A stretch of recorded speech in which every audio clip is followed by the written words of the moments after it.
And that's lovely, lovely music. And that leads into Boarding Pass with Pamela Wright on 89.7 FM Eastside Radio. Now, tonight we're talking to Bev Malzard, who's the editor of Get Up and Go magazine, and we're going to be predominantly talking about cruising. I've actually been cruising a fair bit lately. I've been on a couple of goodies, one to South America, along the coast of Costa Rica and Ecuador to Lima in Peru, which was just stunning. And the other one, the other major one more recently, was from Anchorage in Alaska to Vancouver in Canada. So that was just stunning too. Funny that. So thank you for coming in, Bev. Well, thanks for having me. I've just landed. No, you've just landed. My boarding pass. You've nearly always just landed. You're such a traveller, but then again, I can't complain. But cruising, I must say, Bev, is a wonderful way of travelling. And so we're going to go to a variety of cruise destinations tonight. But I suppose the thing is with cruising, everyone says, well, you unpack once, you get served every meal, so pretty much no cooking. Well, no cooking. A cabin steward to make your bed and clean your cabin, which is just too good to be true. And so for those reasons alone, cruising is great. I know, I want to live on a ship. Well, some people do. But we're not doing that. So my guest, Bev Malzard, the editor of Get Up and Go magazine. So first, let's go to the Great Barrier Reef. It's protected. I suppose they have to be a bit careful there. But tell us about the cruise that went there, or tell us more before we go there. Tell us about the little snippets of information about cruising that you know, because you've done a few lately too. Well, in the last 12 months, there's been a lot of surveys. I'm doing air quotes here, which I don't really approve of, but no one can see me. There's just a lot of surveys. More than 8 million people in Australia, or Australians, travelled abroad last year, which is pretty hefty amount. You know, they're not stopping. You're looking at a third. Yeah, they're not stopping at all. But also we have, I think, people taking an ocean cruise. It swelled by 15%.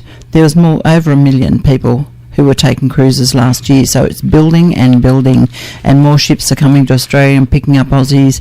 You know, we can't keep them off the water. No, well, I can understand that, because even you say it's building and building, every year it's building by a few percent, so it's not just building gradually, it's building really quickly, and they know that, and so the amount of ships coming here is a bit of a problem for them, because they can't suddenly just build new ports, I guess. But they're working hard at White Bay. They're stopping in at Newcastle now, and you're getting some traffic going to Avenue Fremantle. Well, that's good. Yeah, that's great. Newcastle, so it doesn't have to be Sydney. No. But look, so the numbers are increasing year by year, and I can see why. I mean, I've been on a few. I do prefer little ships, but it doesn't matter. I haven't really experienced the great big ones, which are coming as well.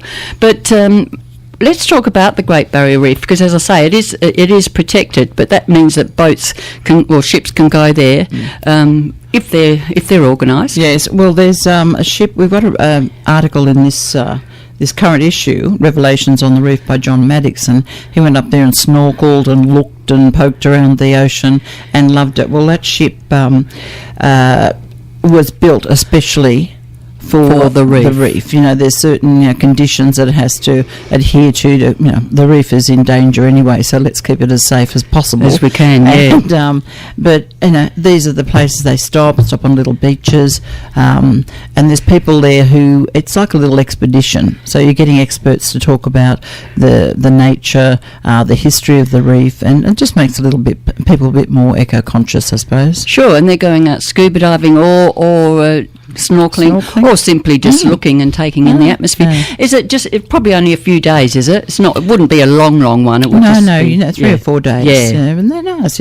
Out from Cairns or somewhere like that. And, people love it. And take in the land value as well. Perhaps go and see some more places in Queensland. But the thing is, with the Great Barrier Reef, it is a wonder of the world, and people are just amazed when they go there, even though it's sort of having its troubles. But it is amazing. Well, this goes so far north. It's near Lizard Island, which is pretty special. It's very exclusive, but you can snorkel off it, and you're hanging around the beach. So that's pretty nice. And you never know what movie star you might run into there. No, that's true too. But they all go incognito unless they're sort of going down the ladder and they want to be recognised. Oh, but they all look the same. They've got white zinc on their nose. That's true. Yeah, and teeth that you can see from the moon. A bit like mine. No. Oh, I know, but they are. All right, now river cruises, Bev.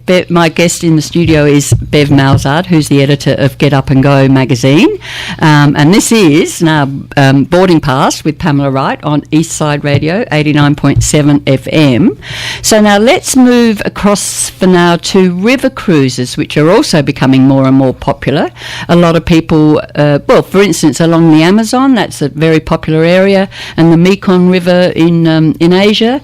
But I suppose particularly in Europe. So, for instance, you have an article in there about the Rhine and the Seine. So they're rivers we know, and they're places where a lot of Aussies go. Yeah, they're beautiful trips. They're so soft and elegant. The Rhine, you just sort of castle after castle. Vineyards tumbling down the hills. It's it is not really tumbling. Well, it's really romantic. It's really beautiful. Yeah. And you stop and you're seeing really traditional little villages and towns. So it's a very, you're immersed in the Rhine. And the Seine is lovely. There's this trip in this store magazine is Paris, then back to Paris. But, you're cruising along the Seine, you stop at Giverny, into see Monet's garden, all that stuff. What more could you wish for? Medieval villages and towns, a little bit of food, bit of cheese, bit of wine. It's tough life on the Seine. Oh, gosh, it reminds me of that book with the bookseller when he went along just selling little books as he trotted along the Seine in his own boat. And they're lovely, isn't it? Yeah. Cruising on the river, it's my favourite until I do the next one. But you have to try the Murray. I've been on the Murray, and I loved it. That too, it's really, really that was nice. Your favourite at the time. It was my favourite that week. But river cruising, you're so close to, the rest of the world, but you're isolated and protected from it. And you're just cruising down. You decide to get off. Decide to stay on. Yeah, it's easy. Yeah, and I know a few of them, depending on which company, but they will have bikes on board, so you can, moor or pull in and then go for a bit of a cycle around the village, and that's rather nice. Yes, I've done the Rhine and the Danube, and there seem to be more castles than you can shake a stick at. You've just seen one, and another one pops up. Oh, no, how dare they? Yeah, I know. So many were built on the river, which you don't see necessarily from maybe a coach tour or something. No, it's a whole different topography. It's just lovely. Yeah, unbelievably good. Alrighty, well, that's one place. This is, I was going to say Talking Travel, which it used to be, but it's Boarding Pass with Pamela Wright on 89.7 FM Eastside Radio. Now, one place I don't think that people automatically think about cruising, perhaps around the coastline, but is India. I mean, India has a lot of waterways, especially down south in Kerala. But this leisurely cruise through the remote parts of India sounds a bit special to me. Who's done that? Well, what's that about? What can you do? This is written by a writer called Tricia Welsh, and this is along the Brahmaputra. And I think I just like saying that word. It is very, yes. You say it well. Which is the third longest river in the world. And after the Nile and the Mekong, I think. Maybe. Well, we'll find out. I think it's in the Nile and the Amazon. But anyway, it is the third largest. Sorry. But on this trip, you're stopping at really remote villages, like you in parts of the India where there's the Thai influence and Chinese influence. Remote tribes who, they're still, everyone comes out on the bank to wave at the oddity of, seeing who's on the ship. People are getting off into small villages. They're being entertained, but not in a crass, touristy way. It's just very gentle. They just visit the villages, hang around a bit, and then they find they're being entertained by people who are dancing. And this whole region is I think it serves, the Brahmaputra serves about 4 different religions, so it's quite inclusive up there. Yeah, and they're usually happy as. I mean, I remember when I went to the northeast area of India, and it was very poor, but very happy. I mean, there were women cracking rocks on the side of the road, but truly the families were happy, and they would share with you. I mean, one woman gave me a beautiful necklace which she made the day before for me. Now, how gorgeous is that? So they're very sharing. Getting out into remote areas, and especially in third world countries, is often confronting, but people are very generous and very welcoming. But I don't think anyone's happy cracking rocks, Pamela. Oh, no, I'm not saying that they're necessarily happy cracking the rocks, but they do what they have to do. I'm not saying she's happy doing it, but they make the most of what they have to do. It's true, because they need to build their gardens, and the women do probably a lot more work than the men. That's another sign. That's usual. That's usual, yeah. What's new about that? Okay. Last time I was in India, I was watching I was around Jaipur area outside of there, and there's all these women, bashing wheat or God knows what in the fields. 6 of them all sitting around bashing. But they're having they at least do have a big chat. They make the most of it. They're probably happy to be away from the blokes, but and they're all just sitting on the side of the road discussing something really important, like some a buffalo or something. Yes, important to their lives. The women are very active, and you don't see any of the blokes down the rivers throwing, garments against rocks. No. They seem to do all the hard work. But I mean, then you'll see in the desert, you'll see a beautiful, colourful few women in colourful saris just wandering across with water on balanced on their head. So India is a stunning country. You'll never be devoid of something absolutely fascinating. Yeah, I agree. Yeah. Okay. This is. I keep going to say Talking Travel. This is Boarding Pass with Pamela Wright on 89.7 FM East Side Radio, and my guest is Bev Malzard, who's the editor of Get Up and Go magazine, and this issue is predominantly cruising, but there's still a lot of land-based articles in there, so we might have a bit of a break and then come back and talk more. Bev? This is Boarding Pass with Pamela Wright on 89.7 FM East Side Radio, and my guest is Bev Malzard, who's the editor of Get Up and Go magazine, and we're talking mostly cruising tonight, and I think what we might do now, Bev, is touch on my trip to South America, and along from Costa Rica down to Lima in Peru. Holy dooly, it was good. Please do. It read really well, but how many guinea pigs did you eat? Well, we came down the coastline in Le Boreal, which is a Ponant trip, and then when we got to Lima in Peru, we obviously had a look around there, and then we went up to Cusco, which is the main city before you go to Machu Picchu, and on the way, Sacred Valley, there were these things cooking on the side of the road, so we stopped to have a look, a little barbecue or something, so for people to taste, and they were barbecued guinea pig on a spit. They put the sticks through the bums of the guinea pigs and push it through, and then they rotate them, and I tell you what, they are delish. A bit quail-like, or a bit more like squirrel. Sort of look like a... Not all that easy to compare it to squirrel, as it happens, but chicken. I would say everything tastes like chicken if you don't know how it tastes, doesn't it? Yeah, but they were sort of maybe a bit like venison. Oh no, they would have been a bit like pork. Oh goodness, I can't answer that. Oh, it's a delicate. No. It's not a delicacy over there. It's kind of regular as we have, steak. Well, pig on the spit, whatever. Yeah, so, exactly. But they do sell it in New York. A few restaurants, South American restaurants, call it a delicacy, and they do roast guinea pig, and you can have a stew, guinea pig stew. I'm going to book now. I reckon I know how to cook it. So one night when you're not away, you can pop on over. I'd love that. I love these pictures that you took of the women in their amazingly coloured clothes. They are certainly not Melbourne or Sydney with all the black, are they? No, they certainly not. I mean, you couldn't get anything more colourful, could you? I think the women in Cusco, they just, it's their traditional stuff, but most of the women it is the women, once again, who get really colourfully dressed in the drapes and the quite heavy what would you say, embroidered material, bright reds and pinks and greens and yellows, but they usually have a llama nearby because they're looking for a photograph so they can get a few soles, which is the currency. So why not? Look, it's a good way to make a few bob, and they smile a lot. And their teeth are interesting. Yeah. Got gold on them. Yeah, they have got real gold on them. Contributed to more gold, but aren't llamas funny? Llamas are funny things. They seem to want attention. Llamas, they'll sort of snuggle up to you, and they obviously the poor darlings have their fur used for pashminas, etc. So you know they taste like. I mean, I put myself in a pickle here.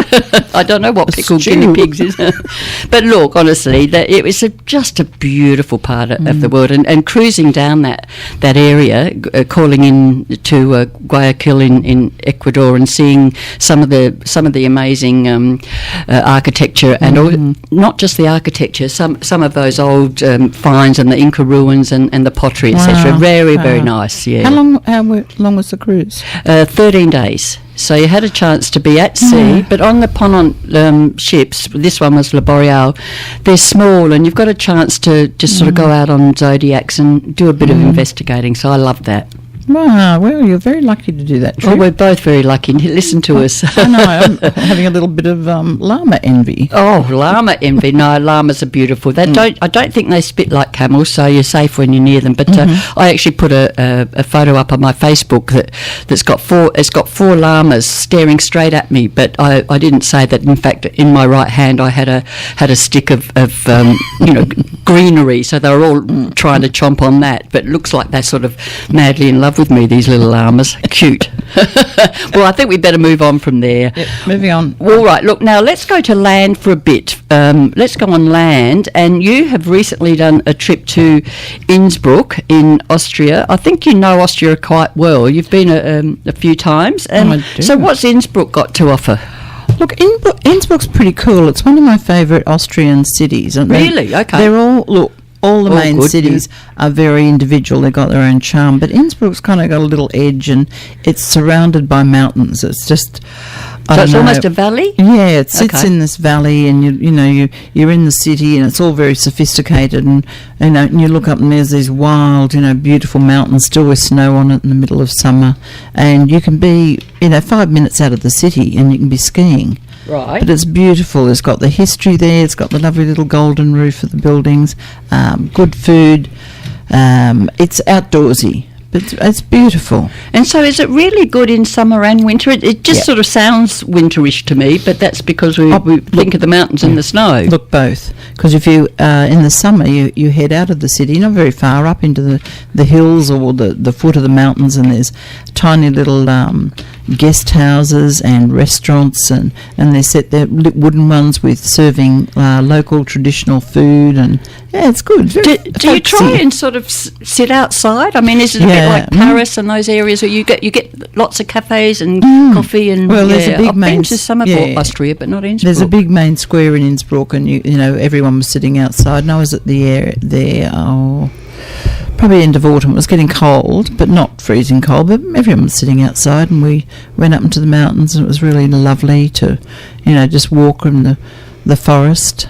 Yeah, it's got a very peaceful feel about it, Austria, I think. You never hear of any trouble going on there, do you? I mean, touch wood, of course, but... it's a pretty laid-back country, laid back, it's sophisticated, it's cool, it's the home of Mozart. Salzburg's beautiful.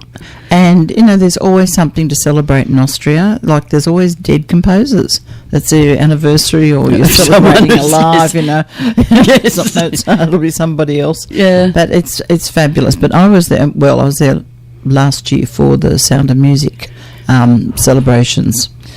Oh, I just nearly broke out in song then, but I'm not going to. No, don't. We haven't got time. I'm awfully sorry. Okay, well, Innsbruck, sure, and York in England's a lovely little place to visit too. We'll just jump there for a minute. So lovely. Do you know it's the most haunted city in England? Ooh. Now, I saw a few people late on Saturday night who could have been zombies or whatever they... While you're in York? Not, or yes, here? yeah. Okay. When I was in York, Okay. and very late at night, so I'm not quite sure whether they were haunting the place or they just trying to get home. But York is beautiful. The cathedral's stunning. It's interesting, and I can kind of take or leave churches after many years, but I love that cathedral. It's beautiful. Yeah, and York interesting. Cathedral in particular, but then Durham Cathedral. There are some gorgeous ones in England, let's face it. So York's fun. It's a good city. Alrighty. Now, I just want to find out about the last cruise we can touch on, which is the Japan to Hong Kong. Now, that doesn't sound like a terribly big distance, but I suppose it's an Asian cruise. It depends how far along Japan it goes. Well, what's it the went one to you lots cover? of places. Yep. It started off in Hong Kong. And then it moved to, you went all through different areas around the islands of Japan. You hit Kobe, got off in Kobe, you got a train. So there's lots of little destinations, Okinawa, and then across to Taipei, so that you saw a great, an amazing Asian experience. Right. So and so across to Taipei. So you got a little touch of Taiwan, and then down to okay. So it was sort of a 3-country cruise, and quite a bit of time on shore. So you're in some of the old historical places of Japan, as well as the modern cities, and hitting Taipei is pretty. Yeah, it's a pretty cool place. I have a friend in Taipei at the moment. He actually emailed me this morning to say he's taken a week off for a holiday, and he said he hasn't walked so much in his life. Well, I know how he feels. I did the same in New York, as did you. Yes. I mean, you've got to get around when you go on a holiday. It's not unless you go to Tahiti and all you want to do is sit and read books and put your feet up. That's fine. I think that's called having a holiday. Yeah, that's right. I need some lessons on how to do that. I think we often need a holiday after the trip. So as do many people. Well, you've got to see as much as you can if you're in the mood. Well, it's like everything, and Get Up and Go, our market is 55 plus, so it's about moving. Right. Move. Move, Keep your body moving. move. Yeah. Yeah. No, it's great fun. We're very lucky. So, all right. With Get Up and Go, what is the best contact there for people to either subscribe or have a look? Or I know they can go and buy one in the newsagents. The best thing is to go online and to www.getupandgo.com.au. You can sign up for our newsletter with lots of good deals and interesting things. We're on Facebook, Instagram, and we cover the world. Fantastic. All right. Thanks very much. My guest has been Bev Malzard, who's the editor of Get Up and Go magazine. And we'll talk in about 3 months' time or whatever, about whatever comes up next time. And this has been mostly cruising, lots of fun cruising. So getupandgo.com.au.